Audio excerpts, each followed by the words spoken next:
University in my final year of a 3-year accelerated bachelor's program. My major area of study is communications with a minor in psychology. I work as an event coordinator for a company that specializes in organizing conferences to provide continuing education to dentists. I am excellent at managing my time. I remain extremely calm in stressful or tense situations. I have learned to anticipate the wants and needs of paid attendees. I believe that being friendly and approachable is the most important part of being successful in any part of the hospitality industry.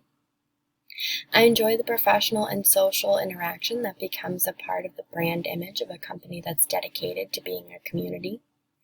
I thrive when challenged by problems that arise on site and look forward to what I can learn in these instances to fine-tune the experience of guests as well as staff and improve the planning process.